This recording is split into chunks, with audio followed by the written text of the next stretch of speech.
दोस्तों, यह है श्रीलंका देश की फॉर्मर राजधानी कोलंबो, जो श्रीलंका का सबसे बड़ा शहर है। अगर सिर्फ राजधानी की बात करें तो 37 वर्ग किलोमीटर के इलाके में फैली हुई है। लेकिन कोलंबो सिर्फ यहाँ तक ही सीमित नहीं है। कोलंबो शहर 3684 वर्ग किलोमीटर के विशाल भूभाग पर विस्तृत है। कोलंबो शहर इस देश का फाइनेंशियल सेंटर माना जाता है, जो एक बहुत बड़ी टूरिस्ट अट्रैक्शन के रूप में काम करता है।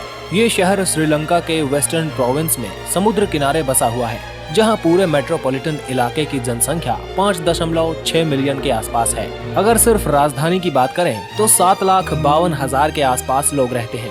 कोलंबो अपने बड़े बंदरगाह और पूर्व पश्चिमी समुद्री व्यापार मार्गों पर अपनी स्ट्रेटेजिक लोकेशन के कारण और 2000 साल पहले प्राचीन व्यापारियों के लिए जाना जाता था। कोलंबो नाम के पीछे कई कहानियां प्रचलित हैं। एक कहानी के अनुसार कोलंबो का नाम सर्वप्रथम पुर्तगालियों ने 1505 ईस्वी में लिया था। दूसरी कहानी के अनुसार ये नाम सिंहली शब्द कोला अम्बा थोता से आया है। सिंहली भाषा में शब्द का अर्थ होता है आम के वृक्षों वाला बंदरगाह। कोलंबो एक प्राकृतिक बंदरगाह है, यानी इसे इंसानों को डेवलप करने की ज्यादा जरूरत नहीं पड़ी। इस कारण ये प्राचीन काल से ही विभिन्न देशों से जुड़ा रहा। रोम, अरब और चीन जैसे देशों के व्यापारी यहाँ 2000 वर्ष पहले से ही आते रहे हैं। इसके बाद पुर्तगाली, डच और ब्रिटिश आए और आखिर में ब्रिटिशों ने इस देश पर 1815 ईस्वी में कब्जा कर लिया। 1948 में ये देश अंग्रेजों के कब्जे से मुक्त होकर एक आजाद श्रीलंका का हिस्सा बना। इस शहर की अर्थव्यवस्था की बात करें तो इसे श्रीलंका के सबसे अमीर शहरों में गिना जाता है।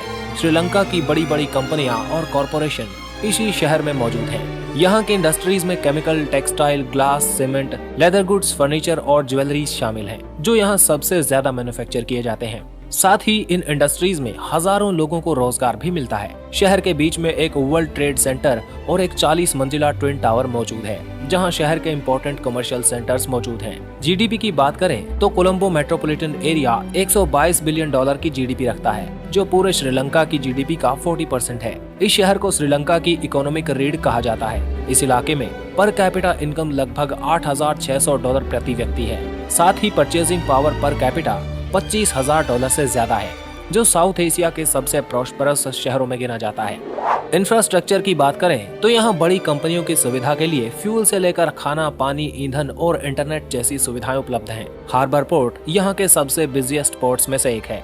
इसी पोर्ट पर श्रीलंकन नेवी का बेस भी मौजूद है। इस पोर्ट ने 2008 में 4.25 मिलियन कंटेनर्स को हैंडल किया था, जो अभी दुनिया के 25 सबसे बिजी पोर्ट्स में गिना जाता है। ये शहर अब 21वीं सदी के मरीन सिल्क रूट का हिस्सा है, जो चीन से लेकर ईस्टर्न यूरोप तक फैला है। ट्रांसपोर्ट सुविधाओं की बात करें तो शहर में ट्रैवल करने के लिए सबसे ज्यादा बसें और गाड़ियां ही इस्तेमाल होती हैं। लेकिन शहर से देश के दूसरे हिस्सों में जाना हो तो श्रीलंकन रेलवे भी काफी फेमस है। श्रीलंका की कोस्टल रेलवे लाइन टूरिस्ट को काफी अट्रैक्ट करती है। विदेशी टूरिस्ट यहाँ की लोकल ट्रेन में श्रीलंकन कोस्ट के नजारे लेने आते हैं। रोड्स की बात करें तो यहाँ 4 मुख्य हाईवे गुजरते हैं, जो शहर को देश के कई बड़े हिस्सों से जोड़ते हैं। ये शहर समुद्र के किनारे पर मौजूद है। इस वजह से यहाँ फेरी सर्विस भी काफी प्रसिद्ध है। यहाँ से इंडिया के तूतीकोरिन तक भी फेरीज मिल जाती हैं। इस शहर में 2 एयरपोर्ट मौजूद हैं, जिसमें रातमलाना एयरपोर्ट पुराना एयरपोर्ट है, जो अभी कमर्शियल पर्पस के लिए इस्तेमाल होता है। अभी नया बंदरनाई के एयरपोर्ट सारी डोमेस्टिक और इंटरनेशनल फ्लाइट्स को हैंडल करता है। आपको ये शहर कैसा लगता है कमेंट करके जरूर बताएं। ऐसे ही वीडियो चाहते हैं तो चैनल को सब्सक्राइब करके बेल आइकॉन जरूर प्रेस करें। Thanks for watching.